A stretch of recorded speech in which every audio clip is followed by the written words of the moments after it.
I'm just sharing this live video first for anybody who's rewatching this at a later time. There's nobody on here yet, so I'm just sharing the live feed on Facebook so more people can join. Sorry for the barking.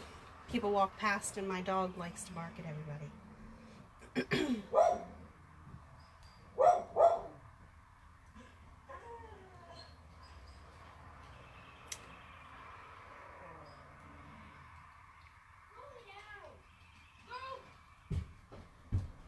Hi, Diane.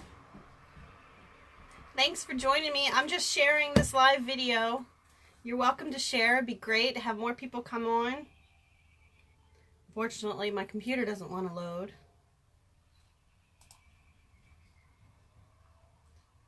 Typical. Facebook isn't cooperating.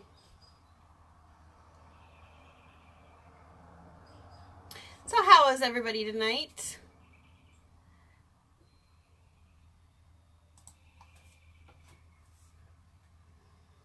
I'm just waiting for more people to come on before I get started.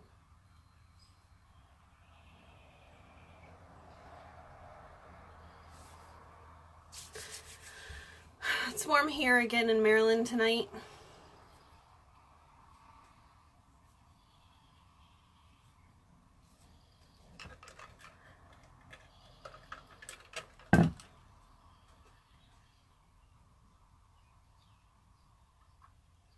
If anybody's on, go ahead and throw up a hi in the comment section.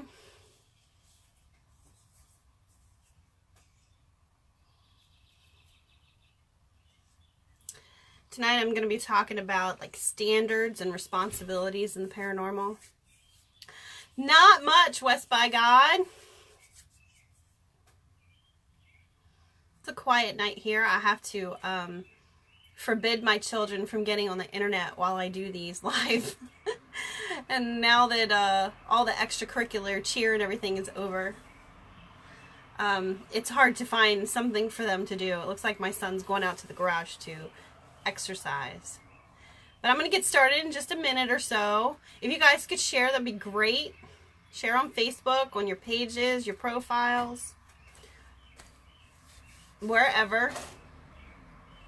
And I'll get started in just a minute. I tried to share this video on Facebook, but it wouldn't let me. Facebook is not friendly today. Try it again. So who is coming this weekend? We are having the first Harpers Ferry Paranormal Gathering in Harpers Ferry, West Virginia. It's going to take place at the Oddfellows Lodge, which is on Fillmore Street, right behind the Appalachian Trail Conservancy. Parking will be on Washington Street in Harpers Ferry, so there is a small fee for the parking out there. The event itself, there's free admission, so you don't have to worry about paying to get into the event. And we have lots of great speakers and vendors coming. We have people doing readings, psychics doing readings. So there's all kinds of great things happening. Lots of people coming. Lots of networking, hopefully, that will be happening. Finally, Facebook popped up this live video. So I'm going to wait just for a couple more people to join, and I'll get started.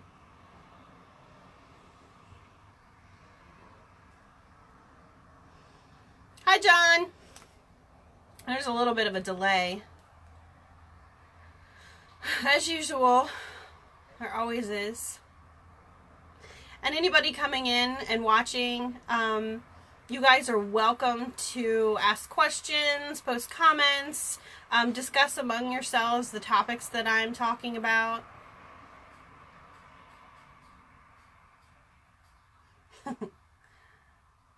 Oh, okay. Nice. Both this weekend, Diane, the Ohio Reformatory and Madison Seminary. Now that's an action-packed weekend. I've never been to either. I would like to go. Again, we don't go too far out of our local area. We really like some of our local haunts more. But we only have 2 people in the watching right now, so I'm going to give it a minute and then I'll get started. Have you been to Ohio Reformatory and Madison Seminary before?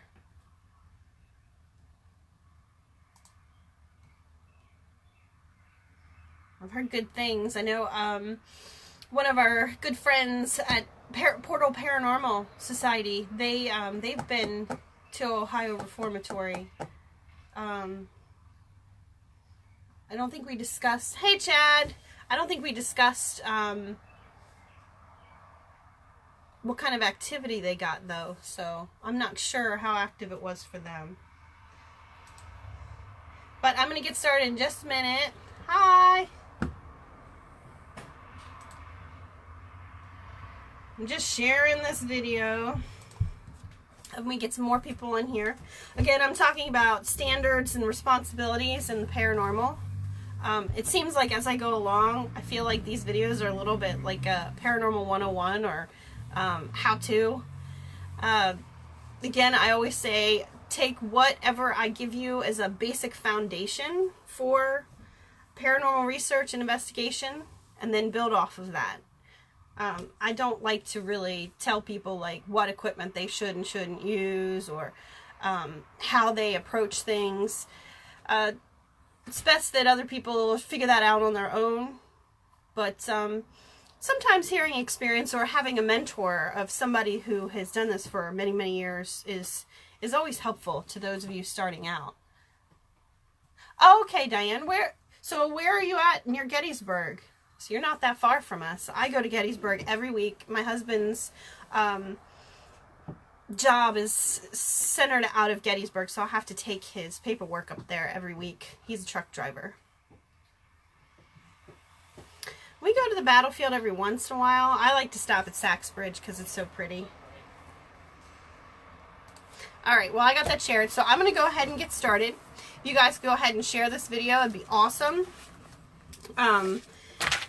So standards and responsibilities. A lot of people talk about the fact that the paranormal field does not have standards. We don't have any measures or things that we adhere to collectively, all of us groups, to create that basic standard that each time we do something, you know, we're getting results from the same way we do things. So like I said, basic foundation of how you do things.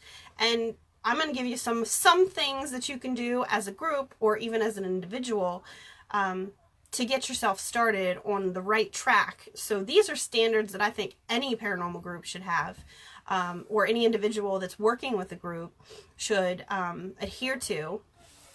Fairfield, so you are literally like 30 minutes from us. Not far at all.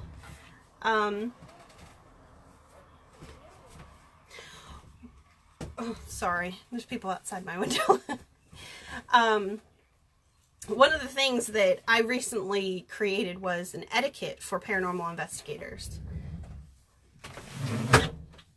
Sorry, they're being loud. Okay. So when you're out investigating, there should be some basic etiquette or some rules that you have for yourself and for your team that you should adhere to. Number one, be on time. I mean, if you are working with clients and they're expecting you at a certain time, showing up late doesn't look good on you. And for the rest of your team, showing up as a group collectively at the same time is usually a really great idea. So I always say when you create an investigation plan, you should have a time that you're meeting at a location. And each location's different. So, you know, there could be times that, well, you can't get there until midnight because the location may have clients or customers until a certain time frame. So having a plan and being on time is very important. Wearing appropriate clothing to an investigation is very important. You don't want to, like, I know I wore flip-flops once, which is great. I mean, in most locations, it doesn't matter. If you're in somebody's home, I mean, there are times that they could ask you to take off your shoes. I'm not sure. I don't know if you really want to walk barefoot around somebody's house. But, you know, having the appropriate footwear for any type of location, if you have to go outside, if there's hiking involved, going in areas that are dirty. Hi, Melanie.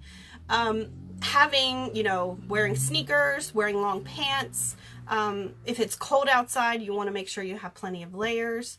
If it's a location that doesn't have climate control, there's no AC or no heat, you know, dressing appropriate for that is very important, because no one wants to hear somebody complain all night long about how cold they are or how hot they are because they didn't dress the right way.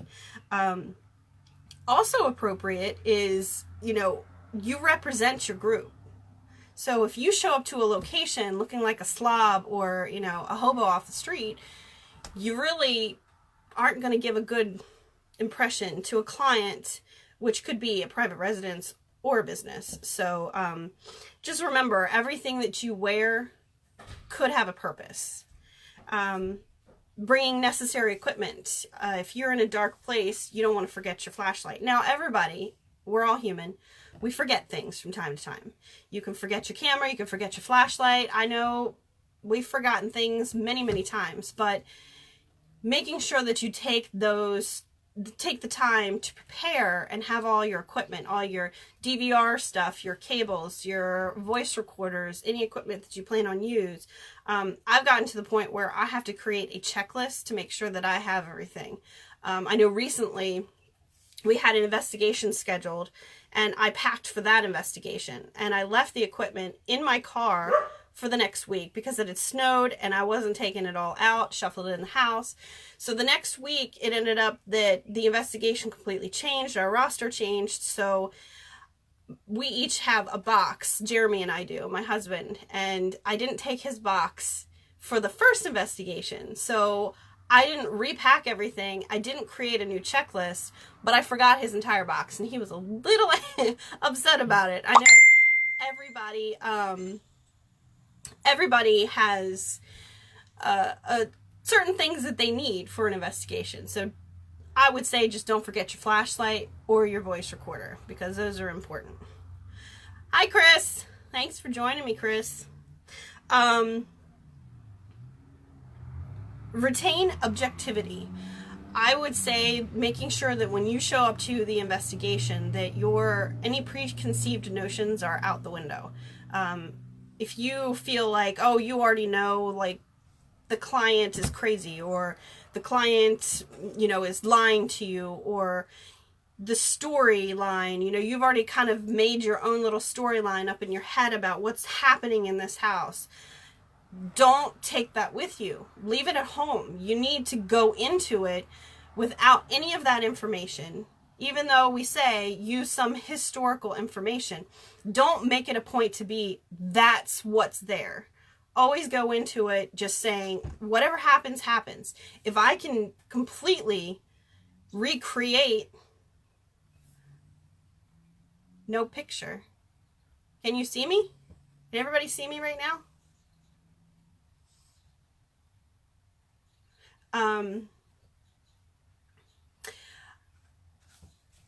Oh, no, I lost my train of thought.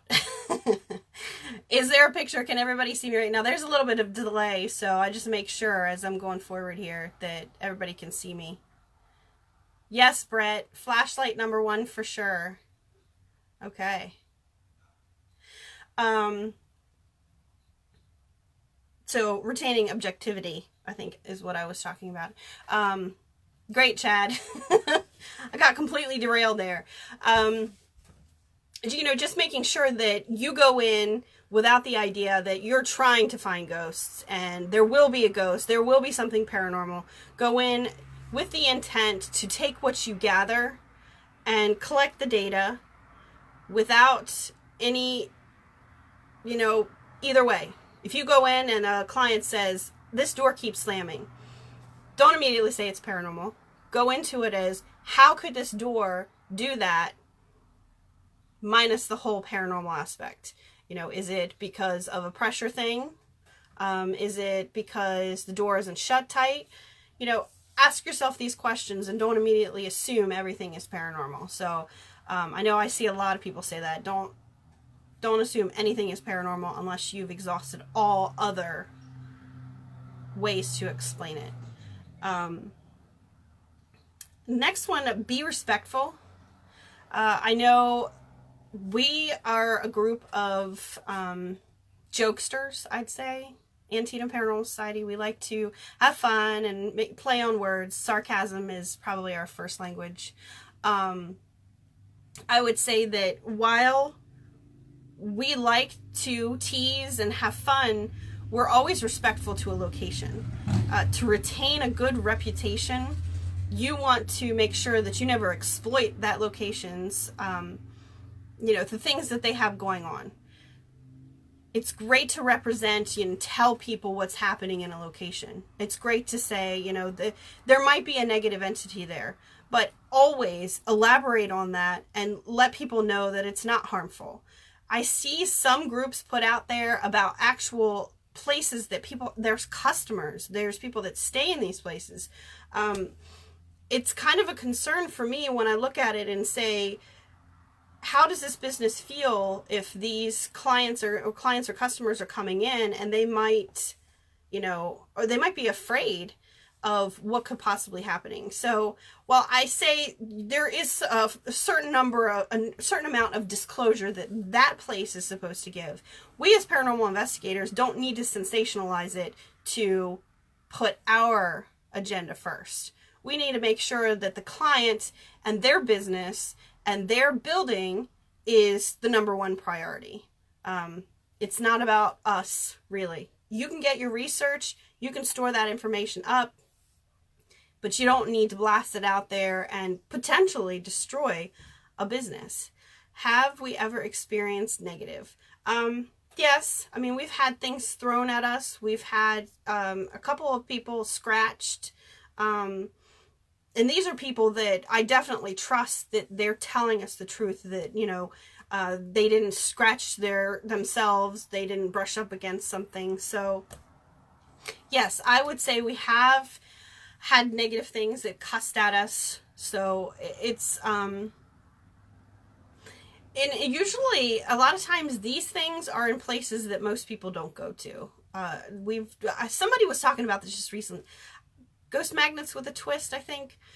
They were talking about why attics and basements always seem like they're spooky or haunted. What we've noticed is they a lot of times like to go to those areas because there aren't a lot of people and they aren't disturbed. Brett, yes, my husband invited a spirit to go to Waffle House with us, and it was a 12-year-old boy, and he did come home with us, but he eventually left, and we've never had any contact with him again. He was a friendly, so there again, you never know when you say something how it could affect you potentially in the long run. You may think that you're safe and you've created good boundaries, but this is a serious subject, and you have to take everything that we do seriously. You can't always be a joke. How do you handle a case where a team was there before and did a horrible job? We've fortunately not had a case where another team has been into a location where the client is having us, revisit it because of that. So I'm not sure. I would say if we were given a case, it would literally start from the bottom and work its way up. I would not take anything into account of what the other group has said. I would take into account what the client has had now to when we go in. So if that other group may have done something, I'm going to take whatever the client is saying is happening, and we're going to build from that, because I don't feel like it, it depends, and it depends on the team, what they did. I mean, if they're using a Ouija board, yeah, I'm probably going to say something. But I would just approach it as, this is where we're at now, and just move forward from there. Paranormal groups are very passionate about the things that they do and how they approach them. So it can be very tough if a group does things that you don't find appropriate or you don't find ethical, to really call them out on it. So it's a fine line, because I've had a couple people say, you know, if you call people out, then you look like the bad guy. Well, I think we need to stop doing that. Stop saying somebody's a bad guy because they're voicing an opinion about somebody's unethical practices. And I think we need to really, you know, step back and say, hey, don't do that, basically. Hi, Rachel. Where the team did a good job. I don't know. We've been to a couple places that other teams have been to. They got evidence, and it was not remarkable or anything. It wasn't that we were better or they were worse.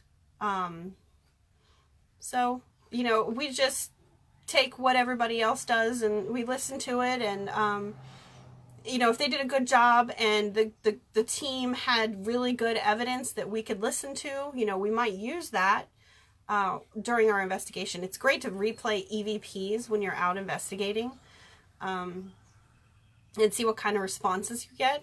We've had some responses through the years, so how about a client that is trying to profit? That's a huge issue. Usually you can tell whether they're trying to profit. Now, we have a couple of locations that have approached us simply because they, you know, they are active, and they would like to have ghost hunts that well, now you can experience it live, Rachel, and you don't have to come to a ghost hunt because I know you didn't want to do that. But I would say, you know, it depends. If it's a client that is, you know, pushing an unethical version, or they don't listen to you. I've seen some clients where, you know, they want their place to be haunted so bad that they don't really listen to you, and you know, they're just after the money and the monetary gain that they can get from being haunted. I'm not against. One of our purposes is to help historic locations keep their buildings. Hi guys, I'm glad you joined us. I really think that there's a line there, so it depends on who they are. Had a client do this. How would you handle a client that faked evidence to try and to get you to come back? I would not ever go back, because normally you can figure that out. I've had a couple people try to do, and we worked ourselves out of the situation. We consulted with other people to get to come in and work with them. I would say that we're pretty good bullshit detectors, so we can usually spot it if they're trying to pull the wool over our eyes. Again, the objectivity. Nothing's paranormal until we've exhausted all options. But I'm going to move on. I talked about being respectful, respecting the location, keeping it clean, don't destroy things, making sure that you keep client confidentiality, not doing things in the location that would be inappropriate and would harm their business. So, you know, being respectful is more than just going in and yes ma'aming, no ma'aming. There's a lot that you can really do to be respectful, and being respectful to each other. No one wants to see two quibbling investigators on an investigation, and you know, other people look at them like, oh my God, what is happening here? So just maintaining a good respectful air is really a good way to have a good reputation. The next one is a topic is we have guidelines with our group. So our group members have to follow a series of guidelines. They sign a agreement when they start with us, their membership agreement. And basically, if they violate any of our guidelines, they could be terminated as a member, because Antietam Paranormal Society has always had a good reputation for, you know, upholding ethical standards and really finishing out cases and trying to do the best job they can.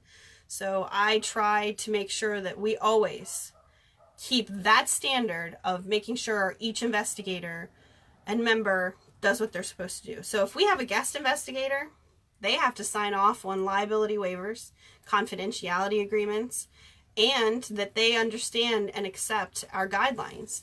They follow the same guidelines as a member would.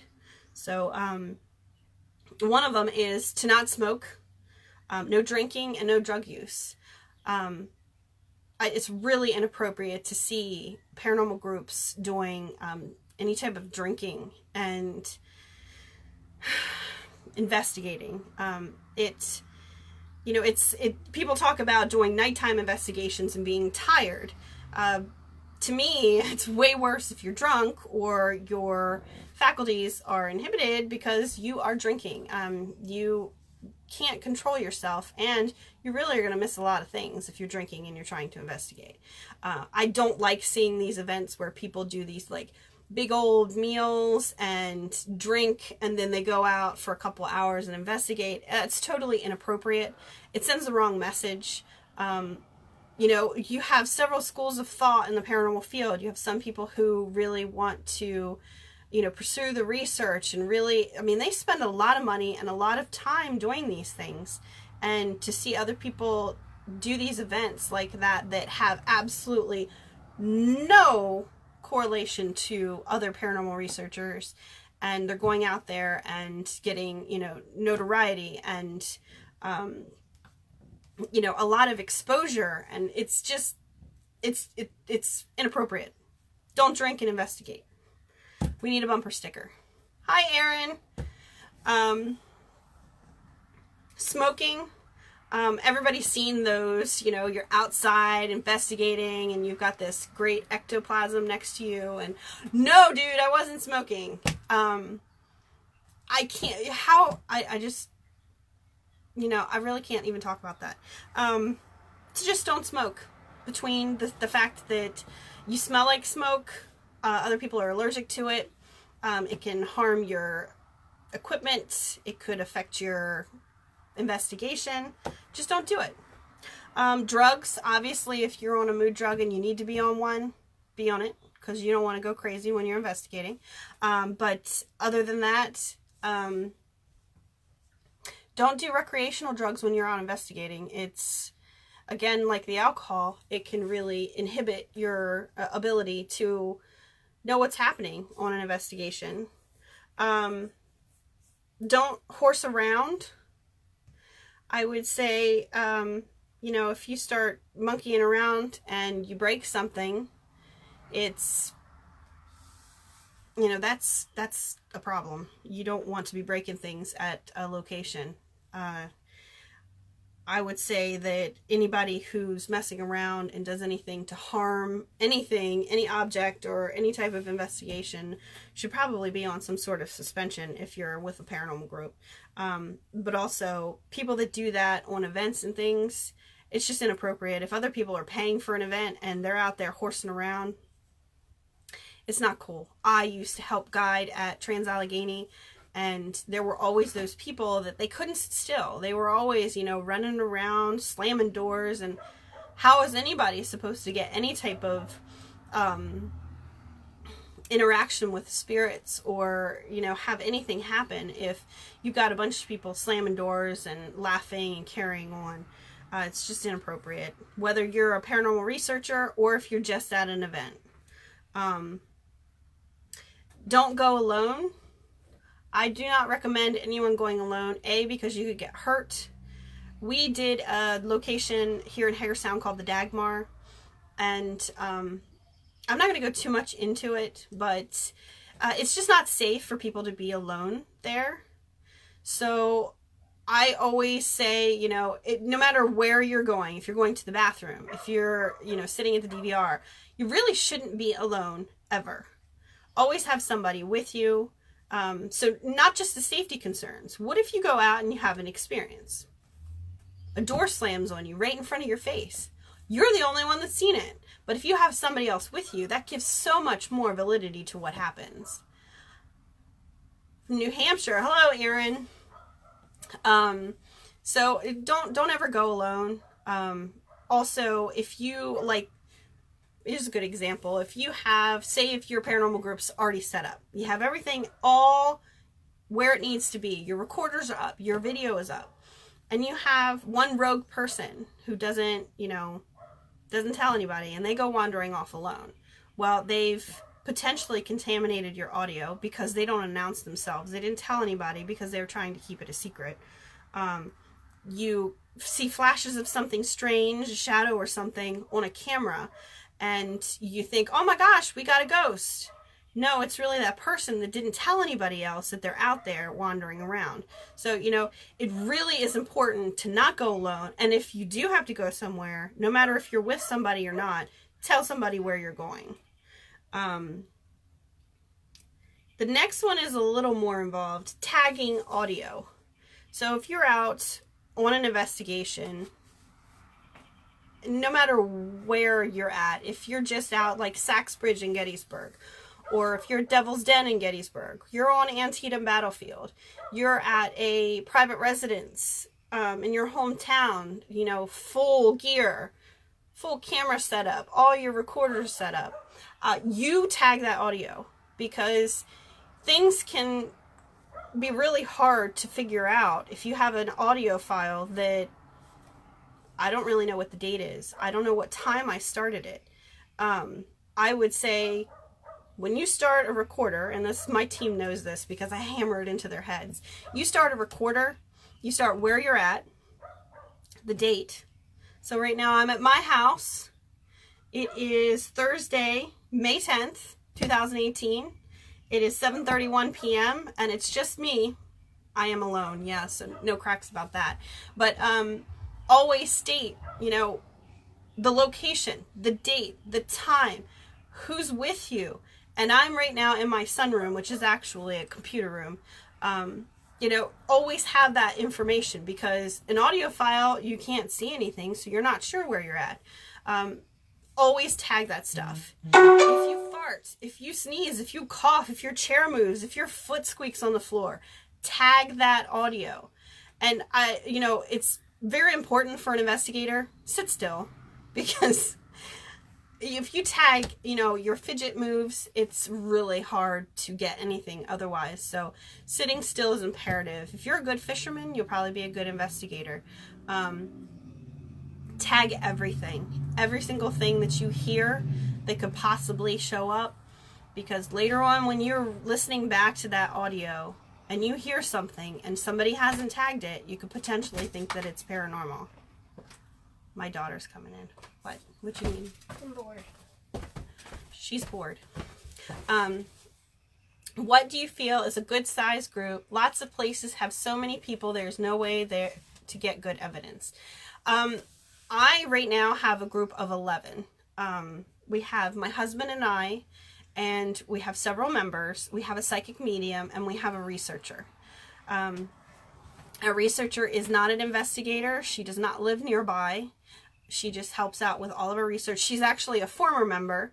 And she, so if she's ever in town, she can go on something. But other than that, we try to stick to around 10 to 12 members. But just because we have all those members does not mean that they're always all on an investigation. If we do a large building and we can have 3 teams, it's great to divide it up. I really feel like that if you have, if you're going to a location, 2 people going out and doing sessions is the best. 2 to 3 maximum. If you have any more than that, it gets very confusing and frustrating. Now, I know one of the things that we've done recently is add a video investigator to the mix. So every session that we have has a video rolling on it. We weren't doing that for a while, but we brought it all back. Hi, Kimberly. Yeah, it just depends on the location. So, for example, last weekend we did a private residence, and we had 4 people total on the investigation. Yeah, she is my mini-me. So it's just confusing if you have any more than that. And so we have 2 people out doing sessions, and then we have 2 people back at the base command DVR system. We like to keep people on the DVR at all times watching, because that really cuts down on how much full review that we have to do. We always have somebody watching DVR to make note of any type of anomalies that come across. So it's not as congested when you go out to investigate, and you don't have as many people tagging noises. Because if you have like 10 people in a room, that's way too much. That's just crazy. How do I get started? How did I get started? I have actually taught myself everything that I know. I honestly, Kimberly, if you look back at some of my other videos that I've done, I think there's a lot of information in there that would help you. I can always do a segment of how to get a paranormal team started. I don't remember. Did I really talk about that the first one that I did? About what? Getting a paranormal team started. No, I don't think it's really difficult, I would say. How do you connect the DVR? Each one's different, so you'd have to read the instructions for whatever the DVR is that you have. Ours is pretty simple. You just connect the power and the video cables to the DVR system and to the camera. I think the hardest part is running the cables. I have the darndest time with that. But we try to, when we run cables, we try to always make sure that they're out of the way so nobody's tripping on them. And if they get out, if they're laying out in a walkway, we always tape them down or put them under rugs if they're available. What got me interested in the paranormal? So there was 3 of us, my husband and I, and our best friend Ryan. He's no longer with the group, but it was like the 3 amigos when we got started. Hi, Ed. When we got started, it was in 2008. We were all sitting around, and for years we discussed about like things that had happened to us. My husband had never had any experiences. Ryan had a lot of experiences, and mine, I didn't have experiences until my husband and I moved into a house in Frederick. And I was sitting alone at home one night. My son was already in bed. He was about a year. He's 17 now. It's crazy. So I was sitting on the living room couch and reading a book, which if you know me, I do that a lot. I was reading a book, and all of a sudden I heard this loud, sounded like somebody was dragging furniture across the floor in my attic. And at that point in time, I was afraid of everything. So ghosts, oh my God, you know, I'm like that woman. It was definitely something that should have scared me. And at that moment, I felt complete peace and calmness come over me. And it was like, well, this is weird. You know, I'm hearing this noise. So I called up my husband and said, you know, I heard this up in the attic. He said, well, maybe it was a mouse. And so, well, that was a big damn mouse. So that was like the first instance. Another time we had, I think it was like September, October-ish. It was a time frame of the year that we hadn't ordered heating oil yet. And it was, you know, it was just cold enough at night for a space heater for my son. So I turned one on in his room and shut the door. It had gotten cool enough in there that I wanted to warm it up really good before I turned it off, or turned it down. I turned it off. And I forgot to turn it down. I woke up at 6 o'clock the next morning and I freaked out. I ran to his room, and honestly, I don't know how this was even possible. The space heater that was on high was off, and his door was open about 6 inches. Every single window, because he had a French door on his room, and every window in there was like, had condensation on it. It was very, very strange. So I freak out, you know, maybe the breakers flipped. No. Maybe our roommate turned it off. No, he hadn't been upstairs. He lived downstairs in a finished area in the basement. So it was absolutely incredible to have this experience where my son's in this room, the space heater was on, something turned it off and opened his door. One of the other circumstances was I saw an old man sitting at the table in the kitchen when I was washing dishes. And that was crazy. Seeing him, I turned, see him out of the corner of my eye, and then I turned my head all the way back around, and he was gone. We found out several years after we moved out that a man had actually died in the house in my son's bedroom. So there goes the history, kind of giving you a little information of why something possibly happened. So that's why I got interested. All that stuff. I've always, from when I was a little kid, have been interested in like the haunted houses. I was never allowed to go as a kid though. But I didn't really get started with all this stuff until 2008. I didn't even know that it was possible to go and do this kind of stuff until Ghost Hunters came on TV. So yeah, they kind of opened the door for me. How long did you wait to decide to be an official team when working with upcoming new members? All right, I'll be honest. When I first started, we'll put it this way. In 2008, we started the team. We didn't really start doing anything until 2009. I took the reins over from the boys because they weren't doing anything, and we were really trying to push it to the next level. We were trying to push it to the next level with the team, bring in members, really start to generate locations in the area, and build a good team that can do the research, and we can keep all this information and work together. Because the three of us, while we really enjoyed it, we didn't all have the same type of schedules that could allow us to do stuff together. So having that number of people be part of the group was a great way to I guess delegate, and if one person can't go, another person can go. But we decided after about a year, and I'm trying to, like, all these questions are popping up, sorry. So it was about a year, I'd say, that we started, and we started taking members a year after we began the team. I lose track of these questions and go off and start talking about random things. How do you contact the people to see if you can investigate? We're having a hard time. I actually spoke about this the last time. I always recommend that if you are going to approach a business, I would say to do some minimal research about the location. See if you can find some information about the location that maybe the people that own it or run it don't know. Now, if it's a historical place, a lot of times they know. If a person has bought a house or a business specifically because of its history, you're probably not going to find much. But approaching them and creating a relationship outside of the paranormal is always best. So it takes time to generate that type of relationship. To me, get started with places that you can get to know and create a reference for yourself. We created great references with Rebecca at Trans Allegheny.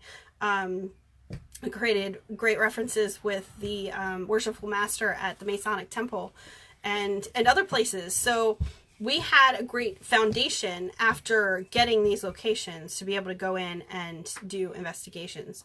So you really have to create that relationship. And then once you have a good foundation, your group is like out there, people know who you are. It's a lot easier. Things come to you. Now, like Oddfellows, they approached us. I had approached like Middletown Valley Historical Society. I approached them. They were like thrilled. They didn't even know this type of thing existed. So you never know when you may get a yes. You may feel like, I don't really want to ask them because they're going to tell me no. You might be surprised. Start little and you can do big things. We got a lot of our locations initially because of members. We still have, right now we have the Glade Valley Mill because it's owned by a family member. The warehouse is a really close friend of one of our members. So that's also, figure out who that may have a location that you can go to and work from there. So there's all kinds of ways that you can approach that. Does all your team believe 100% in ghosts? I don't know. That's a good question. I'm going to have to pose that to them at the next meeting. It's a very good question. I do need to write that down. I think they do. Hopefully. But, well, I don't hope that they believe in ghosts. I hope that they believe in what we're doing, not necessarily, not necessarily that they believe in ghosts, because ghosts, what are ghosts? Awesome, you can hear and see the flashlight. Oh, thank you, Diane. I am, I could talk your ear off about the paranormal. I do not recommend investigating your own place to people who are new at it. I would say that once you've learned how to do rituals to create boundaries for spirits, doing things to protect yourself, and understanding the potential hazards to investigating your own home, because you have to live there. So you don't want to draw things in that aren't supposed to be there. So I would say wait until you know what you're doing. It wouldn't be cool to all of a sudden have things start happening in your house, and then you have to call another paranormal group in to help you out. Oddfellows is a great place. To elaborate on that for anybody who doesn't know, Oddfellows is the Virginia IOOF Lodge number 1. They are in Harpers Ferry, West Virginia. We've investigated there since 2014. They are wonderful, wonderful people. We've had all sorts of people come in and investigate. And we've done ghost hunts. We've done all of our own I don't even know how many investigations we haven't done there, but it's really actually starting to form, because we've done it so many times, we're starting to form really great conclusions. We know for a fact that it's only active between April and October. So, doesn't matter what moon it is, doesn't matter if it's windy, rainy, whatever. We just know that April to September, you're more likely to have activity. Doesn't mean, though, if you go in that time frame that you're guaranteed to. It's just we know that if you're going to investigate, you have better chances of it. We have had experiences in other months, but if you're going to get them, that's when we want to go. When will we be going back? Well, we'll be there on Saturday. We aren't investigating Saturday. We are just doing the Harpers Ferry Paranormal Gathering. So all the lectures are supposed to take place upstairs, all but one maybe. So you may not get a tour of the building, but you'll be able to get to see some of the upstairs is the most haunted area. Well, haunted. I don't like to use the word haunted, but yes, there's a little girl there. Go. Why? Anyways, do I have a favorite piece of equipment? A recorder, a voice recorder. I wish you could too, Ed. Is it a member's having a wedding? I'm not sure. I haven't really discussed this too much. I've said as much to my husband. I'm not sure that I'm going to do this again. It is a lot of it's a lot to get together, really, and my focus has always been on the team and what our team is trying to do, our investigations, our research. We've never really been about events, and while we wanted to try this to see how it worked out, it stresses me out a little too much, so I'm not sure that I'm going to do it again next year or not. We'll see. Who knows? I might change my mind. Are there places you would not go to? Me, personally, I refuse to go to cemeteries and graveyards. I know a lot of people don't agree with that, but I feel like when somebody's buried and the rest in peace, you need to honor that. Rest in peace. Let them alone. If they are haunted, unless the caretaker is being chased around by the Reaper, I would suggest you just stay out. My favorite location is right now that I can go to is probably the warehouse. It's very active at the warehouse. But of all places that I love, Trans-Allegheny is my favorite place, and I really would like to go back soon. But I'm going to get back to my list here. Going back to like the tagging of audio, we talked about this a little bit ago about making sure you tag everything when you do audio sessions, EVP sessions. Number one, your digital voice recorder is not called an EVP. What you may possibly capture on your voice recorder is an EVP, electronic voice phenomenon. You know, if you're out there and you're investigating and you're asking questions, you're talking with your members, keep your tone even and don't like use like weird voices all of a sudden, because then you're like, oh, who is that? Was that Becky, or was that Jeremy? Was that, you don't know who it was. So, you know, going back, it's like, well, I can't use that because I don't know if it's one of the members or not. So always speak in an even tone that's recognizable. Let's see, Aaron. Your team is awesome. Keep up. Oh, I'm sorry. Keep up the great work. I need to get back to work. Wanted to show my support and listen in. I'm working on putting together my own team right now. I have 6 new upcoming members. Well, that's great, Aaron. If you have any questions, shoot me a message. I'm always willing to help mentor others that, you know, just need help or support. I try to do the best I can. Someday I'll write a book, but I always said that if I wrote a book about the paranormal, I'd probably put it on the shelf and I'd never talk about it again. So I have way too much stuff that I'd like to put in a book that I don't even know what to write about, honestly. There's so many things that I'd like to tell people and information I'd like to put out there that I don't even know what I would do. But thanks, Aaron, for tuning in. That's awesome. Another one is put your cell phone away. So if you're out investigating, I know lots of people like to use cell phone apps to investigate. And, you know, everybody is welcome to come on and convince me what app is so fantastic on a phone. You let me know what it is and I'll test it out. But to me, I don't want my phone out. It's distracting. And I've seen a lot of these apps. I mean, their purpose is to make money. Do they really know what they're doing? Do these apps really do what they say? Are they just a piece of entertainment that's actually listening in and giving you the answers that you think you want? To me, it's too many variables. I would rather have a piece of equipment. Yeah, it may not be made for the paranormal, but it's stuff that is current science that I know when I use it, I know what it does and why it does that. So if everything is normal with the science that we know, then obviously it's something that we don't know, which is paranormal. So to me, keep your cell phone away. Put it on airplane mode. Leave it at the DVR. Just make sure that you don't have any of those tricksters that like to hack into your phone and post random gross comments on Facebook or take pictures with your phone, because sometimes it's not cool. But like I said, put your phone away. Don't interrupt or disturb sessions. This is great for people that are going to events.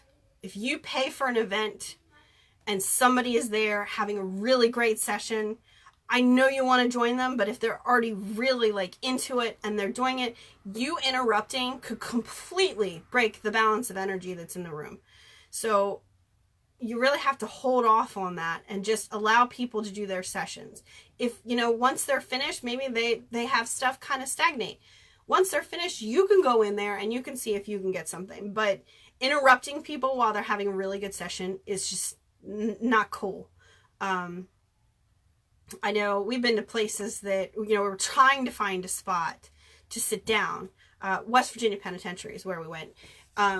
We were trying to find a great place to sit down. And this is way back when we first started. And nobody was in the infirmary. And that's where we seemed to spend most of our time. But we would find places that were said to be hot spots. And there'd be like 20 people in this little area playing on their phones, chit-chatting, sleeping. I think a couple were making out. So it may not be interrupting your session, but it's still like, why are you here and what are you doing? So, it's just don't interrupt people. Or say you're with your team and you're sitting there and you're having a great, your REM pod's going off. You're getting definite, responses. You're hearing knocking, you're hearing sounds.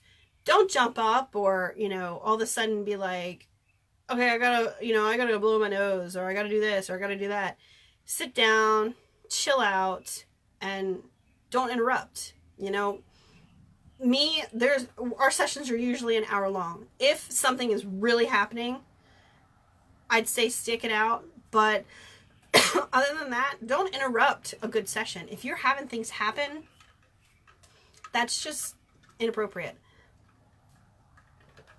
Kimberly is asking what I think of the EMF. EMF is electromagnetic fields. We do baselines when we start off. So one of our protocols with our group is to do a baseline reading of EMF and temperature when we start the investigation. These aren't necessarily to say, if it changes, then, we've got something paranormal. Because these things change all the time based on if things turn on, if there's pulses, if the temperature outside changes, if the heat comes on, if the air conditioning comes on.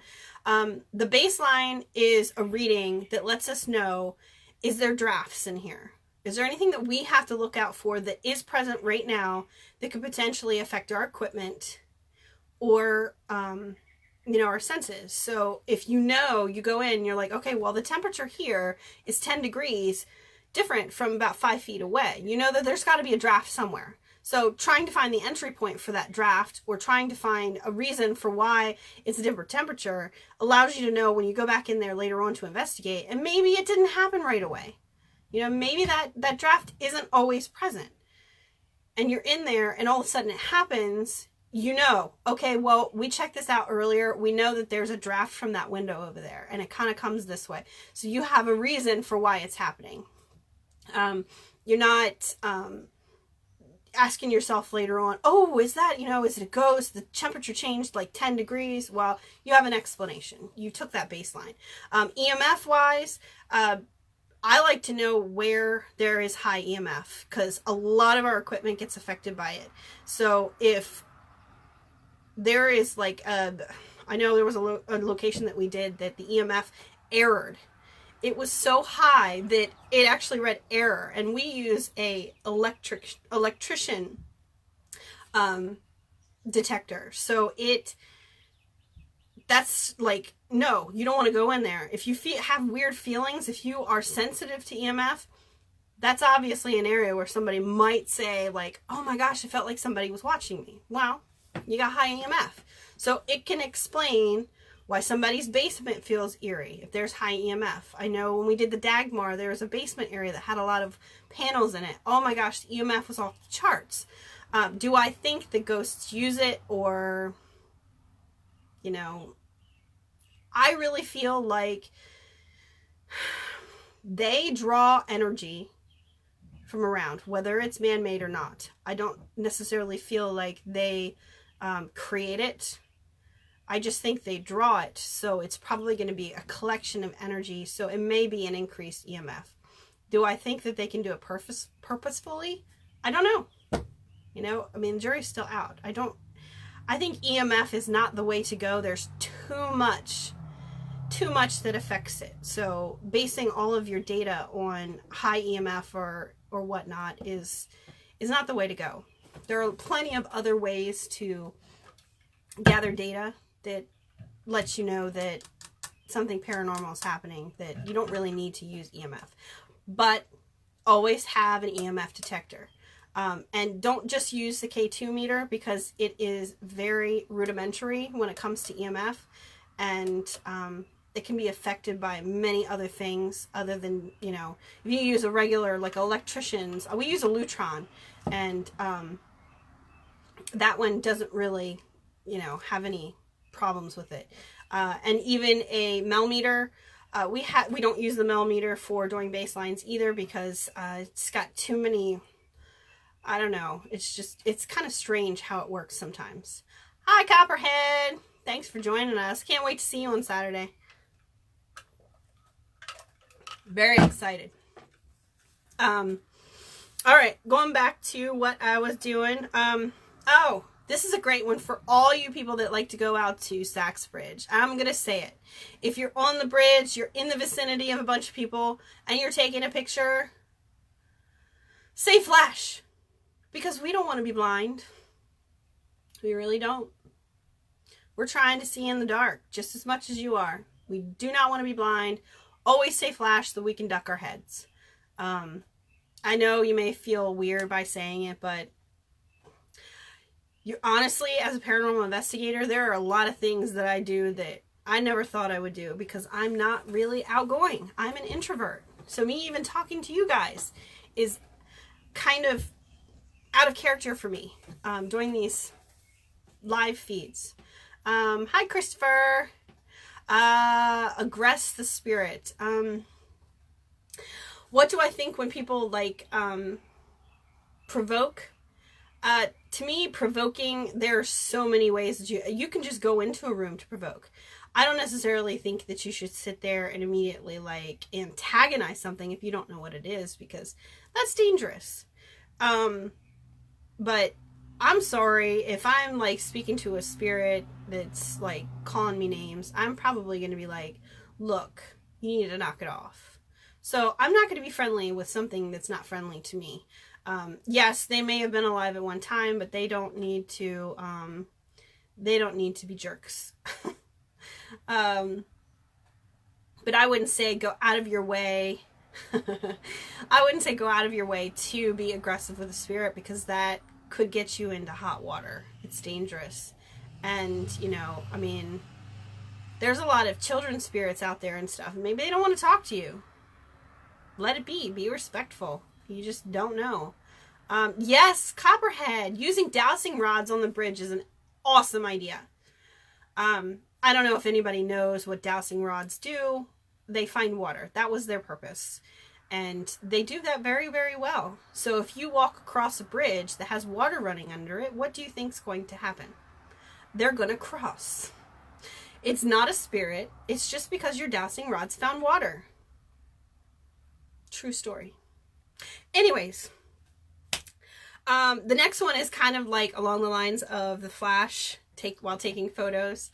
I tell my crew, keep your flashlight beam below the eyes. I actually say below the knees. And if you've got to shine it above the knees, warn somebody. Don't just go blaring that thing into somebody's eyes. And I know I just did that to JC like 2 weeks ago. And I was like, oh crap, I didn't realize I even had the flashlight in that direction. It happens from time to time, but learning how to shine your flashlight there you go. I don't provoke on purpose. Every once in a while, everything you say could be provocation. So yeah, it may seem like you're kind of trying to justify it. No, I would not go out there deliberately to poke at spirits, because you don't know what you're dealing with. It's just inappropriate. And then you look like a horse's ass if you're out there and you're yelling and screaming like Zach Bagans, and nobody wants that. Nobody wants that. Just behave yourself. And you're not on TV. You're just out investigating and trying to gather information. You don't need to go crazy. So keep your flashlight low and don't shine it in people's eyes. So that's kind of my etiquette. I've gone through all the etiquette. Hi, Kylie. Kylie used to be a member way, way back when we first got started. Craziness. But that's the end of my etiquette. Things that really every investigator should do. These are just a very, basic foundation of common sense stuff that every investigator should do, no matter where you go and investigate. Whether it's a client's home, a formal investigation, or if you're just at, say, Trans-Allegheny for a public ghost hunt. Most of it's just be respectful and don't take in preconceived notions. Critical thinking, deductive reasoning. So like I discussed before, we have guidelines. Oh, you're welcome, Diane. And you know what? You let us know whenever you're headed up to Gettysburg sometime, and maybe we can meet up. But we have guidelines, so like I had said before, our group has to follow guidelines, and it's just to make sure that we retain a good ethic and reputation, basically, because you start going and doing stuff that is inappropriate, clients won't call you back. Other groups will see you and say, nope, not working with them, avoid them at all costs. People talk and people network, so in the end, they're going to know who you are, who's the goods and who's not the goods. And just because they treat you excellently, I definitely have found that the bigger APS got, the more people would just come around just because of what we could offer. And I'm not about that. I mean, we're never going to be on TV. I don't want our group to be on TV. That's not what APS is about. We're about our research and investigating. And the more I find that like people have gone off the deep end with paranormal research, the more I feel like I need to do this type of stuff.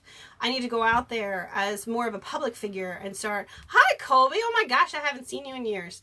I feel like I need to do some things where I'm putting myself out there and the knowledge that I have, instead of, keeping it all closed into my group, because I can't spread it that way. I only have 12 members, or 11 at the moment, but I'm only limited to who I have as a member that I can teach. So I'm really trying to expand mine. If anybody comes on here and watches this and has a radio show, I'm probably going to be way more open to doing them in the future, events and stuff. I'm supposed to speak at the Eastern Panhandle Paracon that's supposed to happen at the Martinsburg Roundhouse. So we'll see how that works. Talking to a bunch of peers who do this on a day-to-day is very intimidating to me. Even though I may seem like I know what I'm talking about, it's intimidating because everybody has different views. But moving forward, we have protocols with our group. So going back to the standards and responsibilities, each investigation has a protocol. And I try to keep those protocols the same, how we approach it. Now, it may differ based on how big the investigation is, what type of activity the location has. So, having a protocol that you adhere to for everything that you do gives you consistent results. And adapting those protocols over time based on learning and educating and knowledge that you gain really helps you even further your goals. Already went over the etiquette, and if anybody didn't get that and is just coming on, go back to the beginning and watch this once I'm done, because I'll talk your ear off. Approaching people, always approach them respectfully. If you are going to try to get a location, approach a client like you are going to a business interview, because that's what you are. You are interviewing for the position of being the paranormal team that does their location. Whether they've had other teams that go in or not, always represent your team like every single time. Oh, thank you, Copperhead. Thanks, Brett. I try. I'm always a nervous wreck with all of this, so I talk. But yeah. So when you're approaching a client, that's number one. Always be your best. Look professional. Act professional. Approach everything professional. Try not to, when you first meet them, make too many jokes. Make them take you seriously. Because while it may seem like a silly subject to some, we're very serious about and passionate about the paranormal research that we do. And that goes into representation. Don't go somewhere with a stain on your shirt or, a faded band t-shirt. Have nice team shirts. I know people say, oh, well, everybody starts a paranormal group and goes out and gets t-shirts. It's good. It's uniformity with your group. It shows that you are cohesive, you're working together, and you have clean shirts, and you're well represented by that shirt that shows you are with the team, so they're not confused. I don't let people that aren't members have team shirts. So unless you're on APS, you don't get a team shirt. So there's not going to be any confusion. Now, obviously, through the years, we've had a lot of people with the group, but over time, we've changed our t-shirt design. So now the t-shirts that we have are completely different than the ones that we've had a few years ago. So always represent yourself well, cleanly, neatly, appropriately dressed, appropriately behaved, respectful. And then one of the last things, if you're having a paranormal team, you're joining a paranormal team, vet and do a background. Don't accept anybody's word, because these days people can tell you whatever they want to.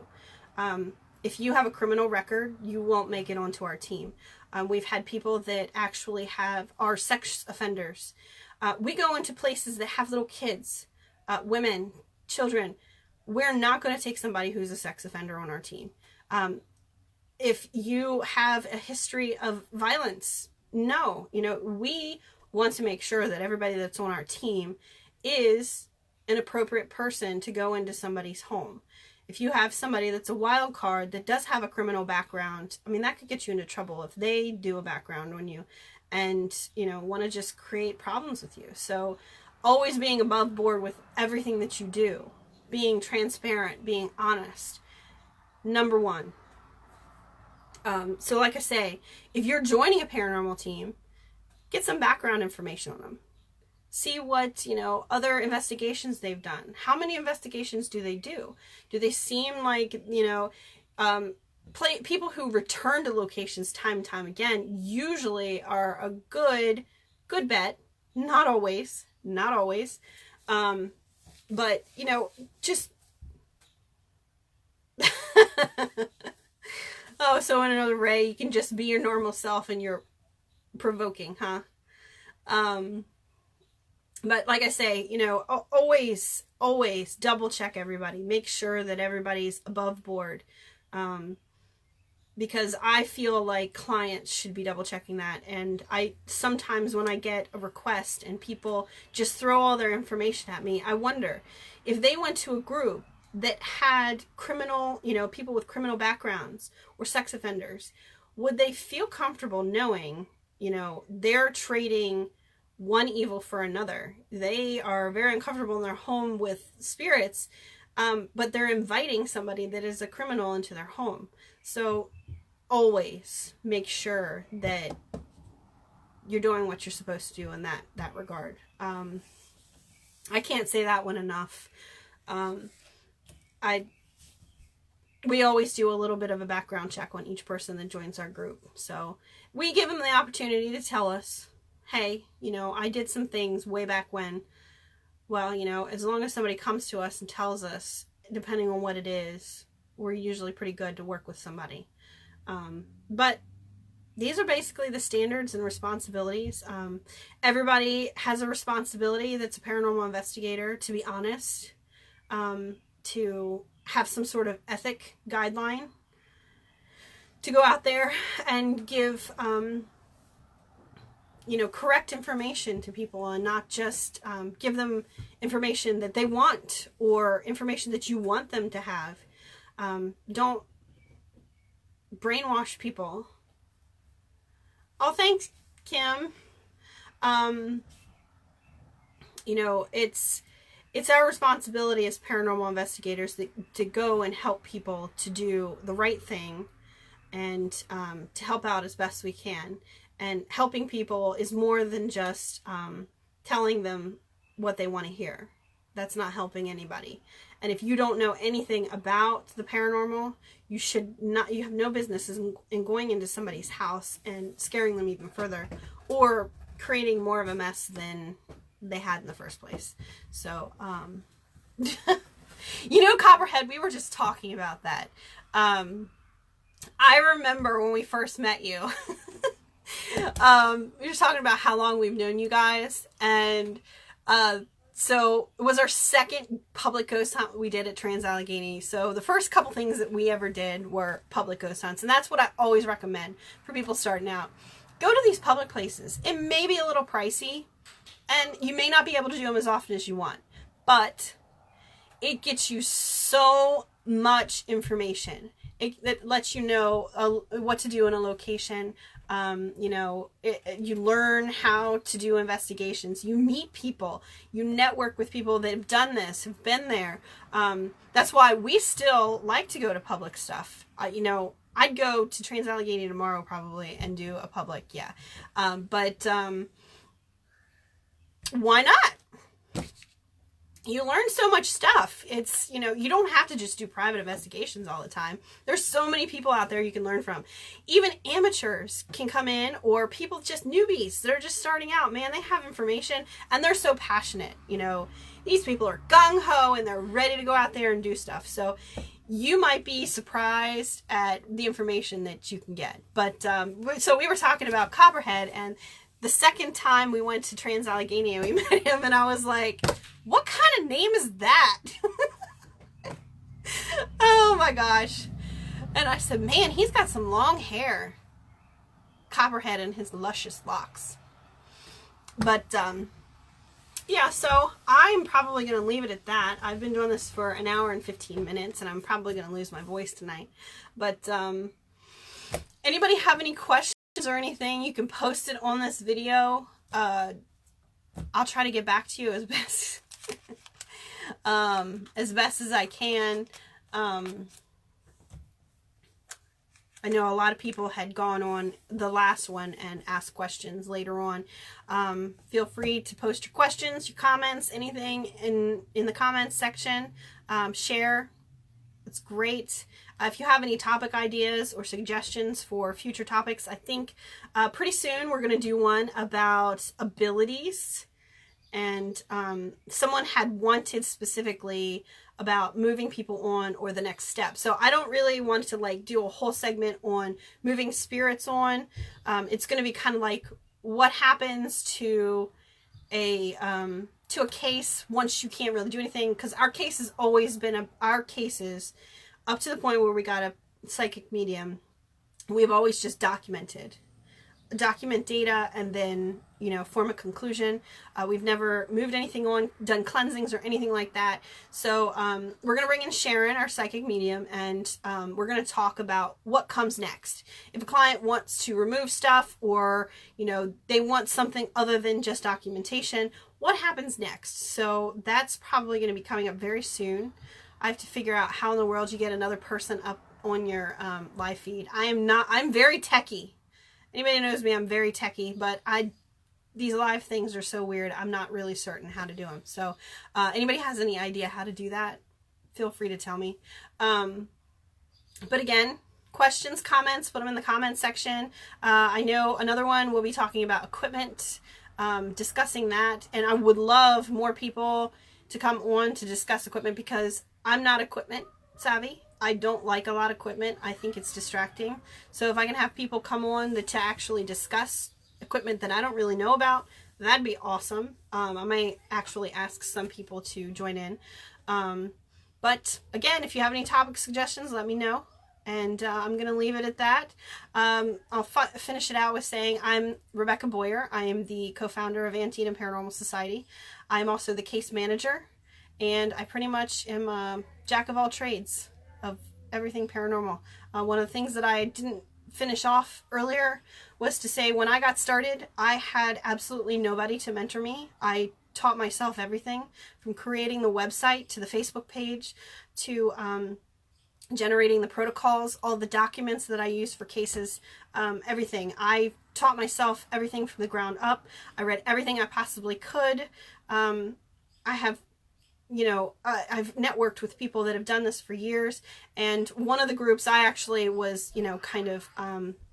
I got a little critical in the beginning because I approached a group that had been around for a long time about potentially meeting up with them to see how they did things, and they literally wouldn't respond to me. He said, "We don't do that kind of thing. Thanks, but no thanks." And I don't want to be like that. I feel like I want to give every opportunity to somebody that's starting out as I possibly can, because I've done this for so long.